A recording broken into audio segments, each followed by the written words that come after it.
please allow me to see my mother just one more time. And my sister paid for the prison. God worked in mysterious ways, y'all, because the record I ain't had no business leaving out that penitentiary going to see my mother in her casket. Because a lot of people don't. My sister paid for them to travel me to my mother's, for her viewing. I went to see my mother, and I can remember saying to my mother, she died for me to live. For real, Nina, she died for me to live. And I kept that in the back of my head, and I had a year and a half left, y'all. Not that I had 3 years over my head, day for day. And I said to myself, I said, okay, God. So I started getting into the church, the choir, and I started doing things for other addicts, and I started sharing with the straight scared kids in the penitentiary. You know, I started doing a lot of things, and I started working steps in the penitentiary. And I can remember this girl coming to my bed that same day I was doing my second step, and she came and walked up on me and was like, come on, beat your ass. I can remember when they said that, I would jump up and just go, wow. But I didn't. I got on my knees and I started praying. She kicked me in my back and I kept praying. And everybody was like, wow, ooh, Nina, you gonna let her do that? And I'm like, whatever. God stopped her from kicking me in my back. And I stood up and I looked at her.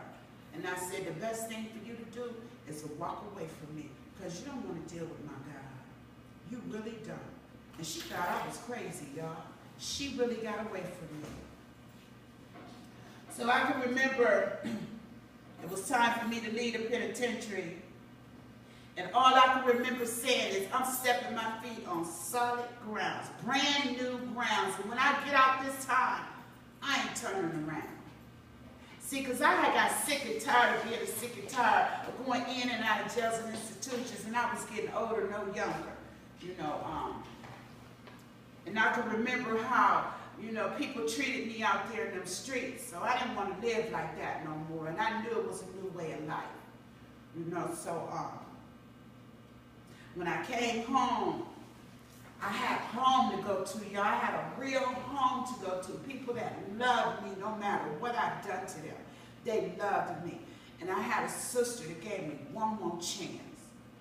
God allowed her to give me one more chance because I did some bad things to her. You know, so she moved me in her house. I left right out the penitentiary into an open, welcomed home. I didn't have to be out there in the streets. And I could remember my sister looking at me and she was like, you want to go to church with me today? And I said, yeah. Went to church with my sister. And I could remember this pastor telling me, looked at him like he was crazy. He was telling me, he was like, don't be ashamed of where you used to be at.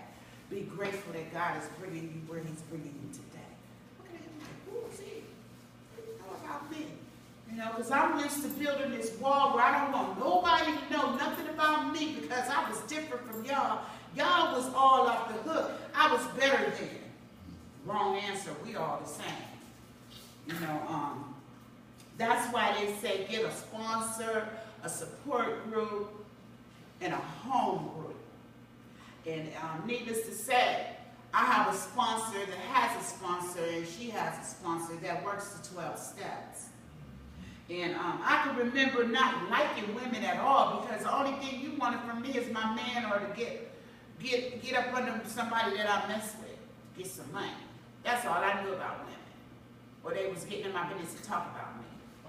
But being in these rooms taught me how to open up and trust women today in my life. And to be okay with no matter what happens in my life, no matter what happens in my life, I ain't got to go back here. I ain't got to pick up nothing. I ain't got to pick up no situation. I ain't got to pick up no behaviors. I ain't got to pick up no men. I ain't got to pick up no woman. I ain't got to pick up nothing, no dope. All I got to pick up is God, who I choose to call Jesus Christ in my life today. And I know without God in my life today, I wouldn't be where I'm at.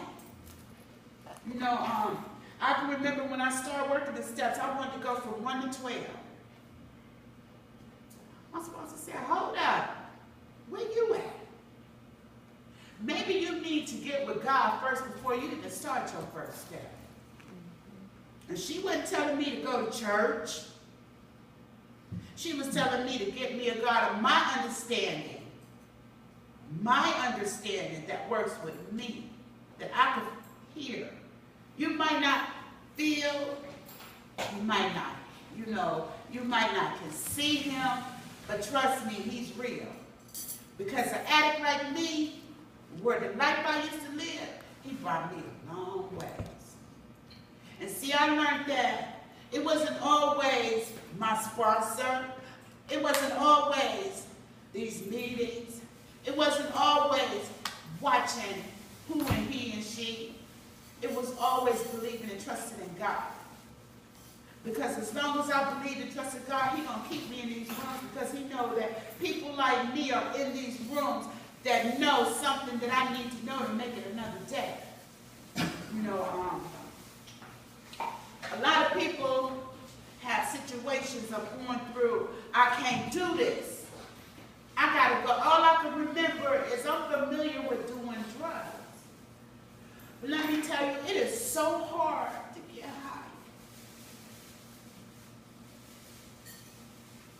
It is so hard to keep that high going than it is to come to a meeting and stay clean. This is a free way. A free way. Don't cost you nothing. If you want to give $1, fine. If you don't, we still love you. You don't have to pay nothing. You don't have to go to bed with nobody. All you got to do is keep it real and be honest in your program and allow God and them steps to work in your life daily. I was telling my husband before I came, I was nervous and that I didn't know what to say, but I truly believe that God working in my life so hard today. I might not have everything I need or everything I think I want, but I got God. I got God and people like y'all in my life that I can keep sharing with my pain so I can make it through another day. And also, I want to say that I feel that I am the most important person in these meetings today, because when another woman walk in them doors that just got high yesterday and see me and say, that's Nina. I used to walk up the streets with her. I used to turn tricks with her. I used to fight over tricks with her. I hide with her. Look how she's living right now. If she can do it, I know I can. And something that really touches me is that, God, you got to watch what you pray for, because, wow, he might not do it right then, but he'll do it. Scare you to death. So, I always watch what I pray for, because I don't want to pray for the wrong thing, and I ain't ready for that yet. Because I'm just so grateful today, y'all. I'm married. I've been married to my husband. Well, we've been together for almost 4.5 years. I've been married to him a year. Our anniversary was March the 16th on his birthday. And I wouldn't trade him for nothing in the world, because he is so good to me. No matter what I go through, he's there for me. And we work our ups and downs together. Everybody's relationship ain't good. Everybody gonna go through some things. It ain't perfect, but we work it out. I can remember my husband before we got married, and I met him, was at SRO. I was moving in SRO, and I said, I don't want him. He too short. I'm like, he ain't my type. God told me that same day, y'all, that's gonna be your husband while you playing.